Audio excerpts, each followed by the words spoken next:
Tes. Bismillahirrahmanirrahim. Alhamdulillah wassalatu wassalamu ala Rasulillah wa ala alihi wa sahbihi wa mawalah amma ba'd.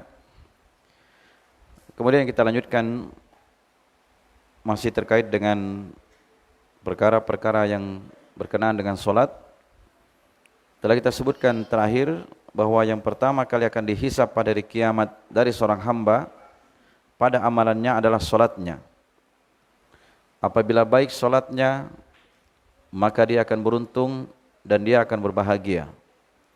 Apabila rusak solatnya, maka dia akan celaka dan akan binasa. Maka di sini hendaknya kita perhatikan bahwa sesuatu yang pertama kali akan dihisab pada hari kiamat itu adalah solat. Maka kita berpikir bagaimana kita memperbaiki solat kita. Dan disebutkan di dalam hadis yang diriwayatkan oleh Imam Al-Bukhari. Jadi suatu hari ada seorang yang masuk ke dalam masjid.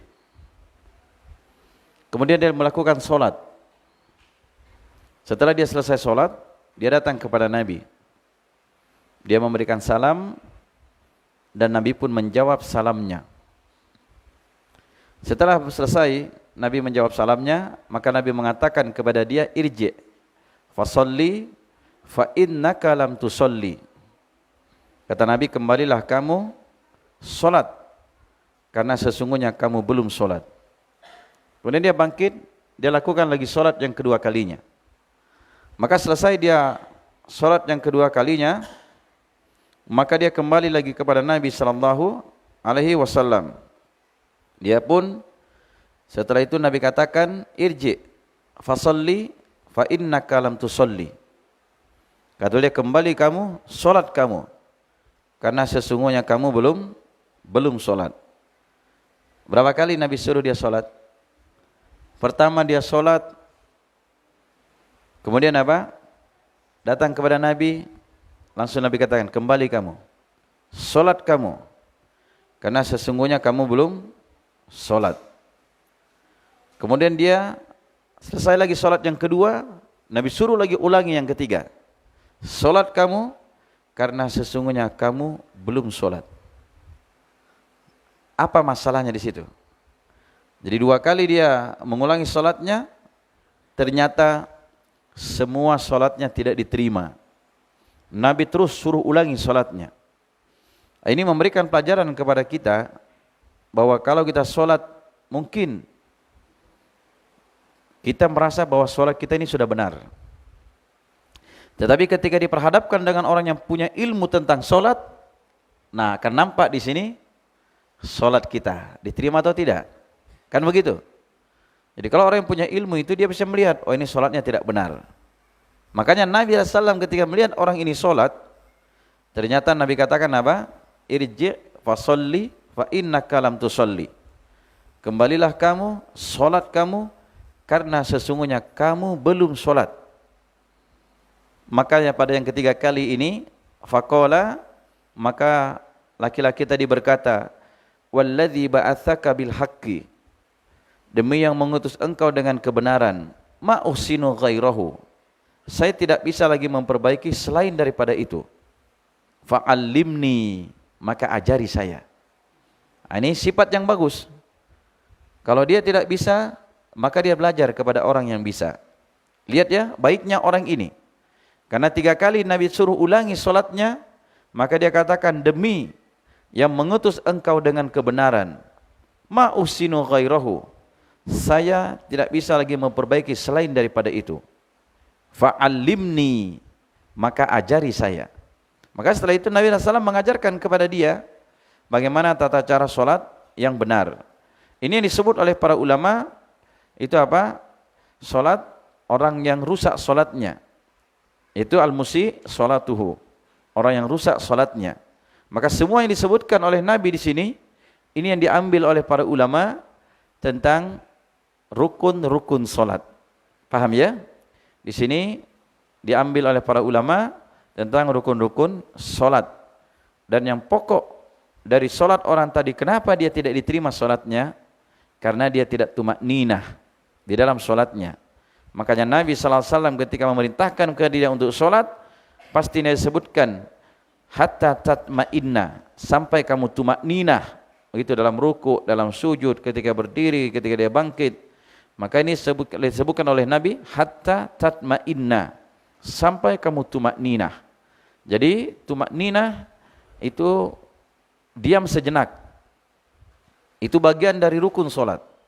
Jelas ya? Bagian dari rukun solat. Nah, kemudian perlu diketahui juga bahwa solat ini dia adalah kecintaan Nabi sallallahu alaihi wasallam. Jadi Nabi sallallahu alaihi wasallam itu terkait dengan masalah solat, beliau menjadikan solat ini sebagai sesuatu yang beliau cintai dari solat tersebut. Karena itu beliau menjadikan kecintaannya itu dengan solat. Bahkan mengistirahatkan jiwa itu dengan solat. Makanya Nabi sallallahu alaihi wasallam pernah bersabda kepada Bilal, "Ya Bilal, aqimis shalah." Wahai Bilal, tegakkan solat, maksudnya qomat. Arihna biha, istirahatkan kami dengannya.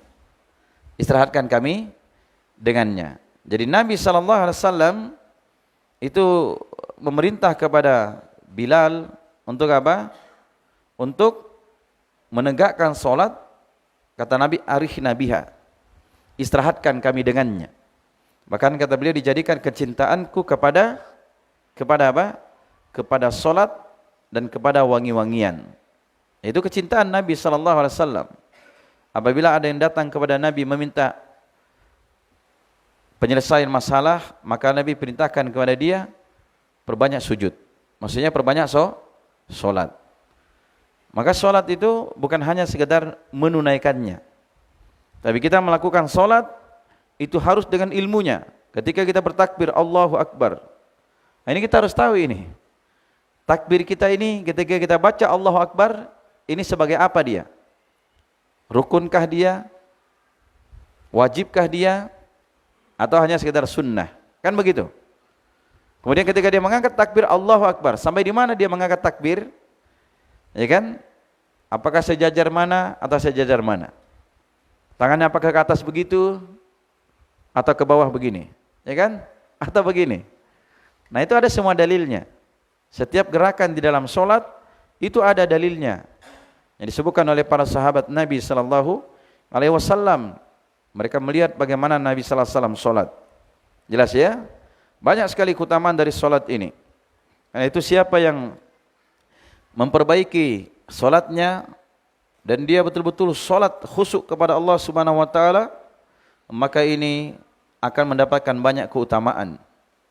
Karena solat itu adalah cahaya bagi seorang hamba. Rasulullah SAW bersabda dalam hadis yang diriwayatkan oleh Imam Muslim. Kata beliau, as-salatu nur, was-sadaqatu burhan, was-sabru dhiya. Solat itu adalah cahaya. Sedekah itu adalah burhan, bukti. Was-sabru dhiya, dan kesabaran adalah cahaya pula. Ketika Nabi menyebut solat, itu disebutkan nur, dia cahaya. Ketika Nabi menyebut kesabaran, dhiya, dhiya itu cahaya juga. Hanya apa perbedaan antara cahaya dengan lafaz dhiya dan dengan lafaz nur? Dilihat di dalam Al-Quran, Allah SWT berfirman, itu Allah SWT menjadikan matahari itu dhiya'an, wal qamara nuron, dan bulan itu bercahaya juga dengan lafaz nur. Maka kalau dilihat ini, solat, cahayanya itu seperti cahaya bulan, sejuk, ya, tenang, begitu. Makanya orang yang solat, itu akan membuat hatinya itu bercahaya. Dia akan menjadi tenang dengannya, ya, dingin. Kalau matahari, itu cahaya disifati oleh Allah dalam Al-Quran dengan dhiya'an, wasyamsa dhiya'an. Allah menjadikan matahari itu bercahaya, tapi dengan lafaz dhiya. Itu yang Allah menyebuti apa sabar, itu dengan lafaz apa? Dhiya juga. Was-sabru dhiya. Kesabaran itu cahaya. Menunjukkan bahwa kesabaran itu berat, panas. Ya kan? Begitu. Seperti panas matahari. Makanya bersabar itu memang berat. Apalagi kita dicela, disakiti dan mampu kita membalas. Nah, kita bersabar itu kan kayak bergemuruh ini dada ini. Nah, tapi ketika dia mampu bersabar walaupun panas, tapi dia akan menerangi dengan cahaya yang sangat luas terangnya. Karena itu matahari, lihat dia memberikan cahaya kepada seluruh penjuru bumi kan, dan memberikan kebaikan yang besar. Nah, itu kesabaran. Demikian solat ini dia disifati oleh Nabi sallallahu alaihi wasallam dengan apa? Dengan nur. Dia adalah cahaya. Cahayanya seperti cahaya bulan. Makanya orang yang solat itu akan menjadi baik dia. Jelas ya? Akan menjadi apa? Baik, dia bercahaya. Allah Subhanahu wa taala akan berikan cahaya di dalam dadanya. Dia akan merasa luas dan akan merasa lapang dalam kehidupannya. Karena itu kalau ada masalah, segera kita bersujud kepada Allah. Karena sedekat-dekat hamba dengan Allah Subhanahu wa taala itu ketika dia solat. Kalau dia ingin mendekatkan diri kepada Allah, yang paling dekat itu ketika dia sujud. Karena itu datang dalam riwayat Muslim, kata Nabi sallallahu alaihi wasallam, aqrabu ma yakunul abdu inda rabbih fahuwa sajid.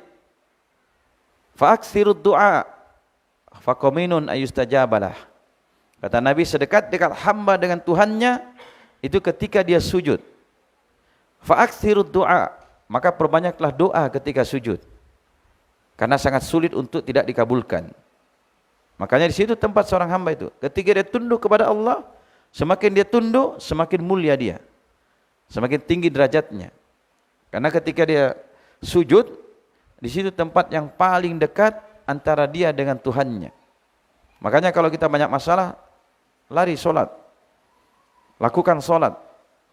Maka kita betul-betul berharap dengan solat ini Allah Subhanahu wa taala akan memperbaiki kehidupan kita dunia dan akhirat kita. Jelas ya? Makanya Rasulullah SAW bersabda dalam hadis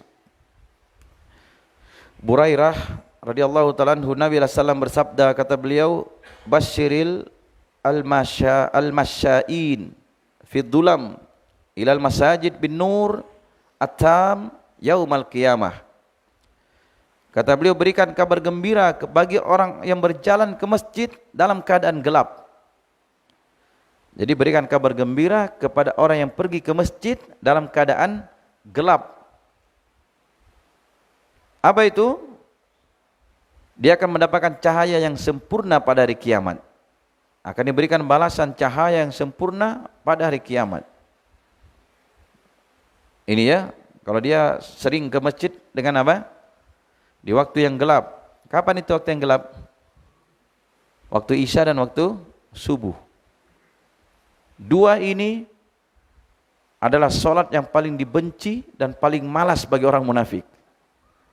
Jadi solat yang paling berat bagi orang munafik itu dua. Solat, kata Nabi, solat Isya dan solat subuh.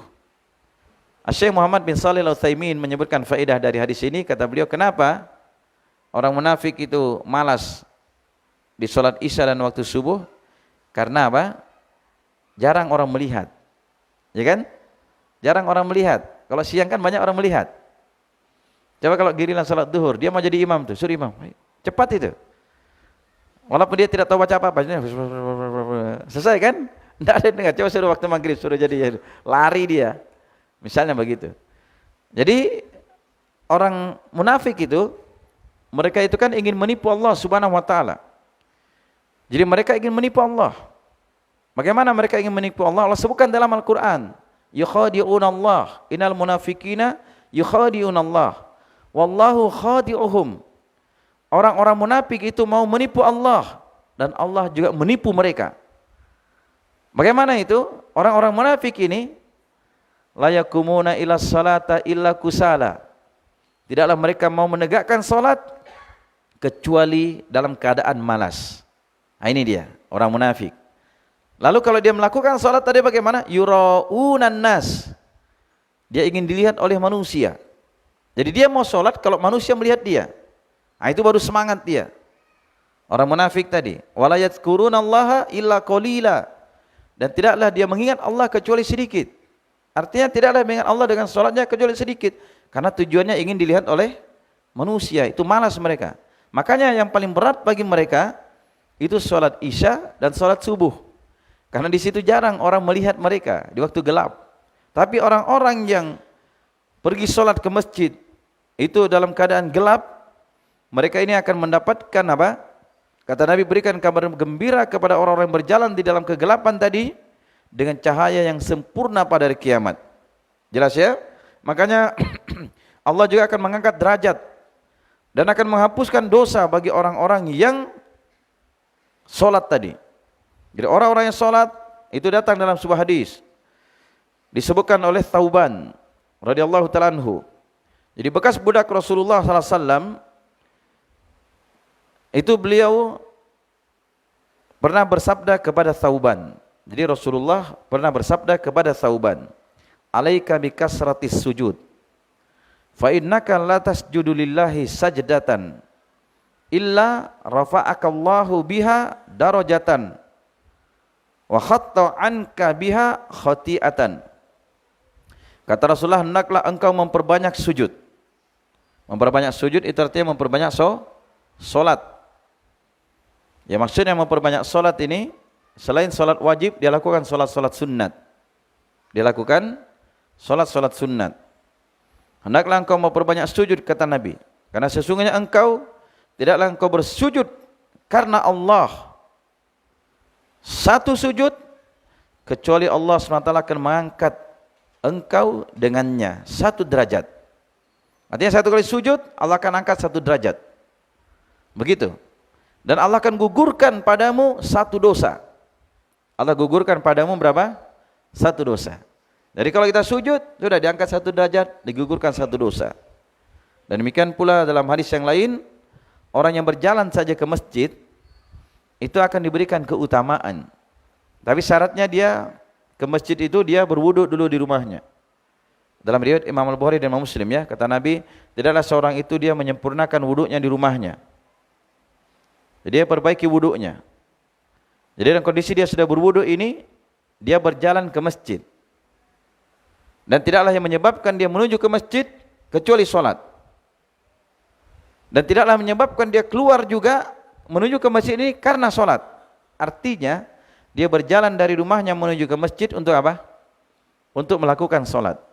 Maka kata Nabi SAW, kecuali Allah akan angkat satu derajat dan digugurkan satu dosa dengan satu langkah. Kalau dia melangkah satu langkah, digugurkan satu dosa, diangkat satu derajat. Dia melangkah yang kedua, dia apakan lagi? Digugurkan lagi satu dosa, diangkat lagi satu derajat. Sampai dia masuk ke dalam masjid. Jadi langkahnya tadi dari rumah ke masjid ini terus dihitung apa?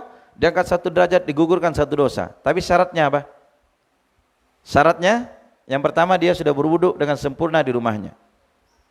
Yang kedua, yang dia menuju ke masjid ini tujuannya untuk sholat, bukan hanya untuk jalan-jalan. Memang niat dia ke masjid untuk pergi sholat. Ini dua ini syaratnya. Untuk sholat niatnya dia, kemudian apa? Dia sudah berwudu. Ini pentingnya kita itu sebenarnya berwudu itu di rumah. Ketika kita menuju masjid dalam kondisi berwudu ini dapat pahala terus kita ini di jalan. Saya yakin ini ya, andaikan ini pahalanya ini berbentuk materi, kita tidak akan mau meninggalkannya. Ya atau tidak? Hah? Cuma karena dia tidak berbentuk materi, butuh keyakinan saja. Butuh keyakinan. Sama orang bersedekah itu, andaikan balasannya langsung nampak, tidak ada yang tidak mau bersedekah itu. Pasti mau semua sedekah. Jelas. Tapi jangan diikuti orang TikTok ya. Ada itu di TikTok biasanya gini. Istilahnya ada lubang gitu, dia lempar tuh. Pak, lempar. Ada balasan keluar. Itu main-main itu. Itu hati-hati ya, bisa jadi kesirikan itu. Katanya lempar uang 10.000, keluar 100.000. Dilempar 500.000, keluar 1 juta. Dilempar 10 juta, hilang. Begitu ya, dia lempar panci, keluar kipas angin. Itu orang bikin konten saja itu. Konten-konten begitu jangan ikut-ikutan. Penuntut ilmu jangan ikut-ikutan yang sifatnya melalaikan. Bahaya itu, dipertanggungjawabkan. Iya, semuanya dipertanggungjawabkan nanti. Jelas ya? Jadi, andaikan ini, anggaplah begini. Kalau kamu melangkah ke masjid satu langkah dalam keadaan berwudu. Dan maksudnya untuk menuju ke masjid tadi apa? Untuk sholat. Sudah, tidak usah banyak balasannya, 1.000 saja. Setiap dia melangkah diberi 1.000. Kalau hutangnya digugurkan 1.000 hutangnya. Kalau 100 langkah berapa dapat? 100.000 kan? Berarti berapa hutangnya gugur? 100.000 juga. Pasti dia suka terus itu pergi. Makanya ada para sahabat, waktu itu Nabi bertemu dengan mereka, mau mendirikan rumah di dekat masjid Nabi. Nabi tanya, ada apa ini? Begini ya Rasulullah, kata mereka, ini si Fulan, kan rumahnya jauh. Jadi dia mau pindah dekat ke masjid. Maka Nabi berikan kabar gembira kepada dia. Kenapa? Engkau tidak di tempatmu saja yang lama. Karena tidaklah langkah kamu menuju ke masjid, kata Nabi, kecuali akan digugurkan satu dosa dan diangkat satu derajat. Sudah tidak jadi dia bangun masjid rumah di sini, dia kembali ke rumah yang jauh. Tapi jangan juga rumah kita dekat situ, jadi mutar dulu ke sana itu. Putar tarakan dulu keliling, baru sampai ke masjid. Itu namanya bodoh-bodoh. Paham? Katanya supaya banyak pahalanya. Jelas ya? Ya sesuai saja lah. Jadi kalau dia sudah masuk dalam masjid, maka dia sholat. Sholatnya berjamaah, itu kata Nabi SAW akan dilipat gandakan 23 sampai 29 derajat. Maka dalam satu riwayat disebut 25 derajat. Dalam satu riwayat disebut berapa? 27 derajat. Ini derajat dalam Islam ini tidak bisa dihitung berapa derajatnya. Cuma disebut saya ditinggikan 27 derajat. Coba ya, derajat dalam Islam ini. Ketika Nabi menyebutkan rakaat al-fajr khairun minad dunya wa ma fiha. Ini dari hadis Aisyah. 2 rakaat salat sunat subuh. Kalau sudah adzan subuh, ada 2 rakaat salat sunat. Nabi biasanya baca rakaat pertama, Qul ya ayyuhal kafirun. Rakaat kedua, Qul huwallahu ahad. Cepat Nabi salat. Ini kata Nabi apa? Khairun. Nilainya itu lebih baik minad dunya wa ma fiha. Lebih baik dari dunia beserta apa-apa yang berada dalam dunia itu. Apa yang ada dalam dunia? Hah?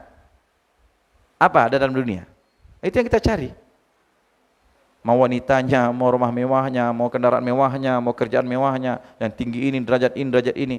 Sudah kalah itu dengan 2 rakaat salat sunat sebelum subuh. Itu baru salat sunat itu. Lalu bagaimana dengan salat wajib? Nah kan begitu ya, derajat itu. Cuma itu masalahnya tadi, dia tidak berbentuk materi. Kan tidak berbentuk materi. Coba kita sholat berjamaah, tidak berbentuk materi. Padahal kalau sholat berjamaah itu, andaikan orang mengetahui, kata Nabi, sholat berjamaah ini, andaikan orang tahu ini, dia tidak akan meninggalkan sholat berjamaah. Bahkan, andaikan dia mengetahui keutamaan pada sop pertama sholat berjamaah, pasti berlomba-lomba itu, bahkan berundi mereka untuk mendapatkan sop pertama. Kalau kita aja, malu dia. Sudah terakhir orang lihat-lihat, paling belakang sana. Kenapa? Kalau sudah salam pertama, salam kedua di warung sana dia.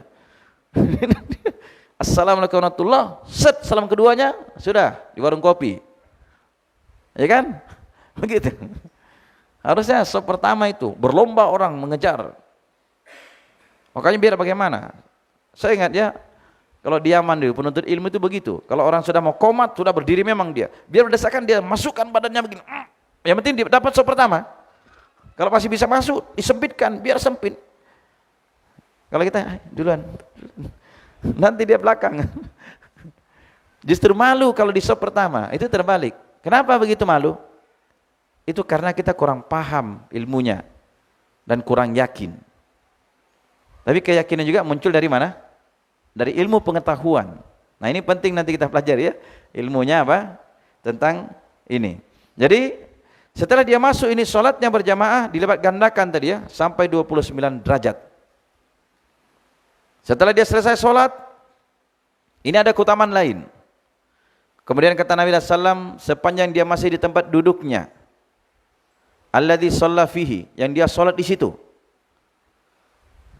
maka para malaikat akan berselawat kepada dia dan mendoakan dia sepanjang dia belum berhadas, malam yu'dhi fihi, malam yuhdis fihi, sebelum dia mengganggu dan sebelum dia berhadas.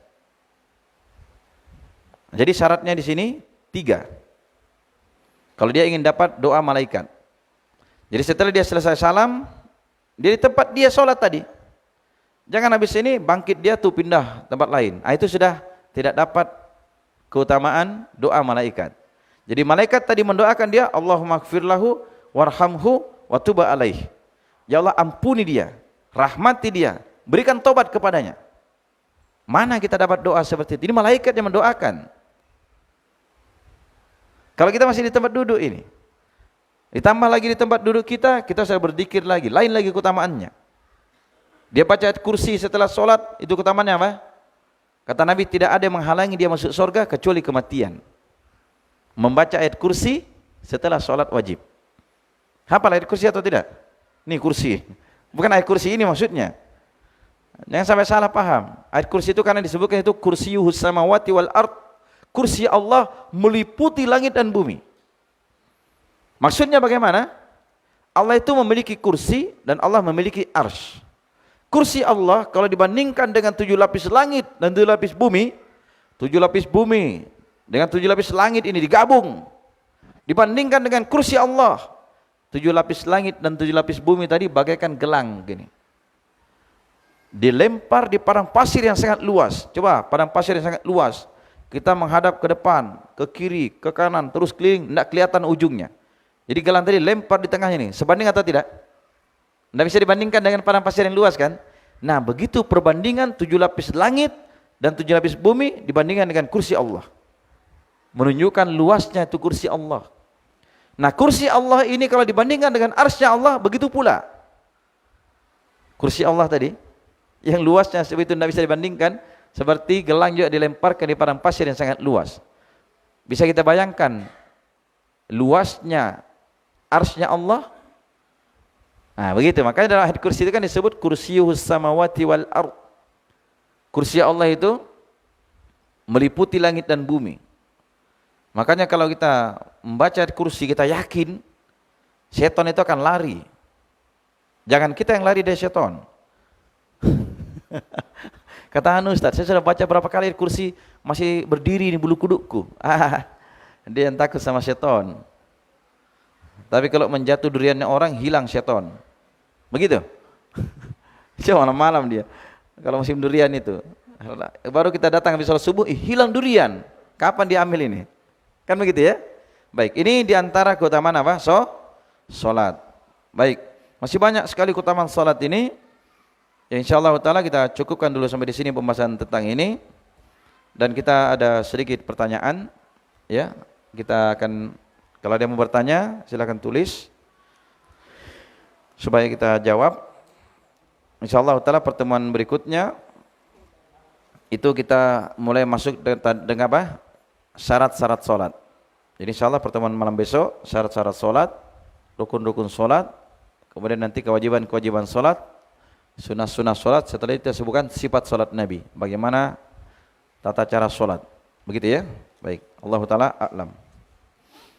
Ini ada pertanyaan. Ada yang bertanya dicatat ya supaya cepat. Bismillah, ahsanallahu ilaikum. Bagaimana menjawab syubhat alasan tidak sholat dengan ucapan yang penting berbuat baik? Pelacur saja bisa masuk surga karena kasih minum anjing.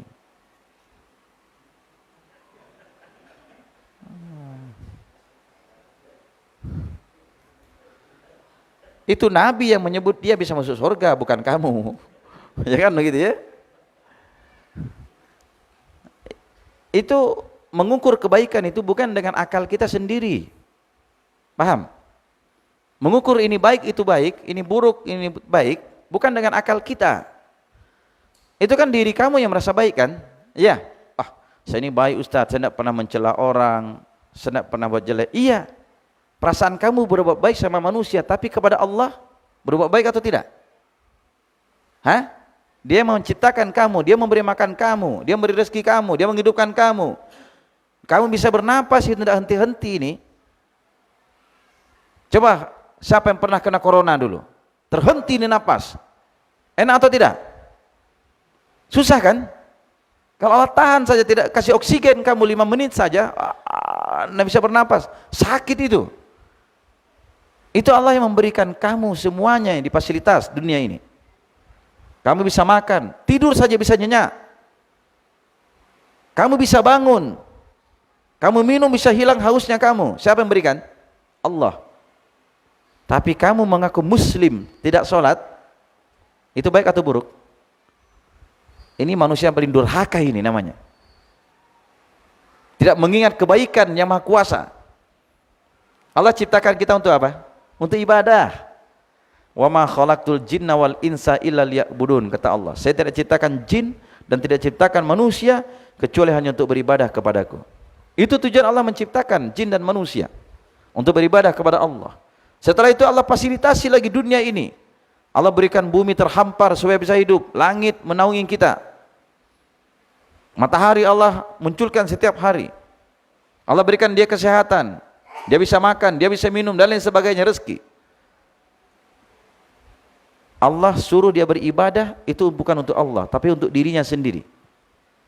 Itu ingat ya, ibadah itu kembalinya kepada siapa? Kepada diri sendiri kebaikannya. Ternyata dia lupa kepada yang menciptakan dia, yang memberi rezeki kepada dia, yang menghidupkan dia. Apakah ini berbuat baik?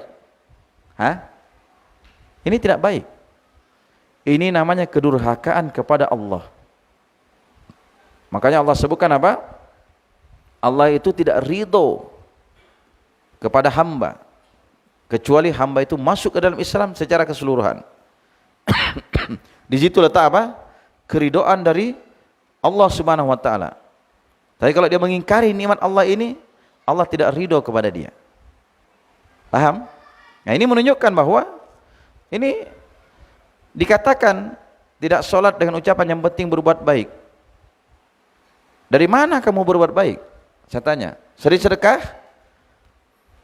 Dia bersedekah, dia berhaji, dia berpuasa, dia berbakti kepada orang tua, dia tidak pernah mencela manusia, tapi tidak sholat. Ingat apa kata Nabi SAW tadi? Yang pertama kali dihisap pada hari kiamat dari amalan seorang hamba adalah sholatuhu, sholatnya kan? Ya. Apabila baik sholatnya gimana? Baik amalan yang lainnya. Apabila rusak, rusak yang lainnya. Kenapa? Sebab sholat ini dia adalah pembeda antara keislaman dan kekafiran. Kapan dia tinggalkan sholat, terus menerus sepakat para ulama tentang kafirnya orang yang meninggalkan sholat. Nah, itu sebabnya tidak berguna semua amalannya. Tapi kalau dia meninggalkan sholat karena malas, itu dia kondisinya. Jelas ya? Itu dosa besar. Kalau ditinggalkan sholat satu kali, itu dosa besar. Dia wajib bertobat kepada Allah Subhanahu wa taala. Ini banyak dalil tentang masalah ini. Adapun dikatakan di sini, pelacur saja bisa masuk surga karena kasih minum anjing. Itu terjadi pada umat terdahulu. Ini menunjukkan bahwa Allah itu tidak menyia-nyiakan amal baik seorang. Ya. Karena kondisinya dulu syariatnya beda dengan syariat kita. Cuma Nabi sebutkan Allah mengampuni ini seorang pelacur yang berbuat baik kepada anjing. Tapi, nah begitu. Itu satu sisi, paham? Kalau kamu muslim, kan kewajiban kamu apa? Salat. Salat tadi apa? Rukun Islam. Kalau kamu tinggalkan salat, berarti keislaman kamu bisa runtuh. Sebaik apapun amalanmu, maka itu tidak akan diterima. Paham? Tidak akan diterima. Jelas ya? Ya. Masih ada pertanyaan? Tanya saya. Tidak apa-apa langsung. Kalau tidak bisa menulis. Ya. Tapi jangan panjang-panjang ya pertanyaannya, habis waktu kita. Assalamualaikum warahmatullahi wabarakatuh. Ya, Ana mau bertanya di luar tema tentang puasa Ayyamul Bid. Nah, puasa Ayyamul Bid itu kan 13, 14, 15. Nah, terkadang kita lupa. Sudah masuk 14 bulan baru ingat. Apakah bisa di 14, 15, 16? Kita melakukannya. Ya, demikian. Assalamualaikum warahmatullahi wabarakatuh. Ya, puasa Ayyamul Bid itu 3 hari. Maksudnya Ayyamul Bid itu Ayam itu kan hari-hari. Bid itu artinya yang putih. Maksudnya ketika tanggal 13 ini sudah mulai terang sekali ini bulan. Masuk tanggal 14 makin terang. Masuk tanggal 15 puncaknya terang itu bulan. Orang sebut bulan purnama kan. Nah di sini kita disunahkan puasa ini mulai tanggal 13, tanggal 14, tanggal 15. Tapi kalau kita lupa tanggal 13, tanggal 14, tanggal 15, apakah dengan tanggal 16-nya? Itu tidak. Sudah tanggal 14, tanggal 15 saja. Artinya ini 3 hari ini tidak mesti harus 3 hari semuanya total. Paham ya? Artinya kalau dia dapat sehari, ya sehari saja. Artinya di 3 hari ini disunahkan kita berpuasa di situ. Dipahami? Disunahkan berpuasa di 3 hari ini, ya kan? Disunahkan berpuasa tanggal 13-nya, tanggal 14 dan tanggal 15. Begitu. Dipahami ya? Baik, barakallahu fikum.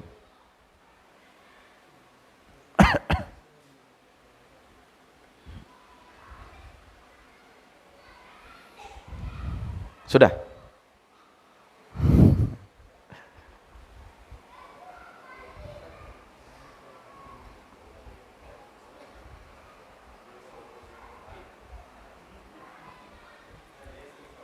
Besok. Oh iya.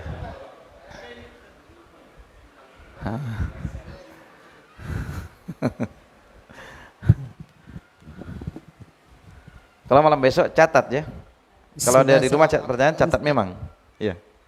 Pertanyaan gini Ustaz, Ya. rumah saya itu kan kurang lebih mungkin 300 meter lebih lah dari masjid. Iya. Ya mungkin 400 meter. Mana yang lebih utama, jalan kaki atau saya naik motor? Untuk mendapatkan tadi itu pahala jalan kaki. Iya. Ya kan dekat saja 300 meter itu. Kalau dia jalan kaki, ingat ya, Rasulullah SAW pernah bersabda kepada Aisyah, Inna ajroki ma'a masyaqqatik, kata Nabi, sesungguhnya balasan kamu itu bersama dengan beratnya kamu melakukan sesuatu itu. Jadi sesuatu yang semakin berat kita melakukannya, semakin apa? Semakin besar pahalanya. Semakin bersungguh-sungguh kita di dalamnya, semakin besar pahalanya. Sekarang saya tanya, kalau orang ini sedekah 100.000, yang ini bersedekah 10.000, mana yang lebih besar pahalanya? Hah? Oh 100 Ustaz, nilainya lebih besar, betul. Kalau secara hitungan nih, nilai. Tapi kita tanya dulu, orang yang bersedekah 100.000 ini, itu uang tidak dipakai itu. Uang pembeli gula-gulanya aja anaknya. Karena misalnya penghasilannya satu hari itu bisa 50 juta. Ya kan? Tapi ini orang yang sedekah 10.000 ini, cari 10.000 saja susah sekali dia. Orang pungut-pungut kayak barang-barang bekas kan dia jual, dapat 10.000 ya. Tapi dia mampu sedekah. Nah, ini kesungguhannya ini dan beratnya dia menghasilkan tadi. Dia mampu, ini kadang membuat nilainya itu lebih besar. Paham ya? Nah sekarang mana lebih utama, dia naik motor atau dia jalan kaki? Ya jelas jawabannya jalan kaki, karena hitung langkah-langkahnya tadi. Kalau dia naik motor juga, ya dapat pahala juga. Kalau dia berwudu memang di rumahnya. Hanya jelas berbeda, paham ya? Karena naik motor kan ringan. Makanya menurut penelitian, orang Indonesia itu orang termalas jalan kaki. Gitu ya, saya baru baca juga itu. Katanya orang Indonesia orang nomor 1 termalas jalan kaki. Biar beli situ depan rumah, itu depan situ ya. Belanja ke warung, ngeng motor kan, lagi begitu. Tapi itu urusan masing-masing. Hanya kalau dalam ibadah itu kita melihat mana yang lebih bagus, begitu ya. Kita usahakan lebih bagus mana. Nah di situ pahala kita sesuai dengan niat kita, kesungguhan kita, dan beratnya sesuatu itu kita lakukan, maka itu akan menambah apa? Besarnya nilai pahala. Baik, cukup sampai di sini ya, karena sudah mau jam 9. Ya kalau saya dekat di kamar saya di sini. Jangan jauh-jauh, ini kasihan. Baik, semoga pertemuan kita ini diberkahi oleh Allah Subhanahu wa taala. Dan insyaallah taala nanti pada subuh ada kajian